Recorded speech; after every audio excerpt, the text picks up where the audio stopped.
প্রতি বছর ধরেন আমি প্রথম বছরে আমার 2-2.5 লাখ টাকা বিক্রি হয়ে গেছে। ইউটিউবের মধ্যে মোবাইলে দেখলাম এই ড্রাগনের শ্বাস, দেখি আমি তার সাথে যোগাযোগ করি এবং তার এখানে যাই প্রশিক্ষণ দিই। আমি এই বীজ আনি আমি শ্বাস করি ইনশাল্লাহ আমি স্বাবলম্বী হয়েছি।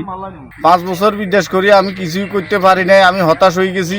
দেশে আসার পরে ইউটিউবের মধ্যে এই ফলটার দেখি আমি এই ফলের শ্বাস করি ইনশাল্লাহ আমি খুবই স্বাবলম্বী হয়েছি এবং আমাদের দেশের এখন যুবক যারা আছে তাদেরকে আমি এটার উৎসাহ দিতেছি, সাড়া দিতেছি। কৃষক আমিনুলকে দেখে আমরা খুবই অভিভূত হয়েছি। তিনি দেশের ছেড়ে বিদেশের গিয়েও কিন্তু প্রতিষ্ঠিত হতে পারেননি। আসলে তিনি নিজের জমিতে ইউটিউব দেখে যে একটি এত বড় বিশাল একটি ড্রাগনের বাগান তৈরি করেছেন, এটি আসলে আমাদের শিক্ষিত যুব সমাজের জন্য একটি উদ্বুদ্ধমূলক আসলে বাগান হতে পারে।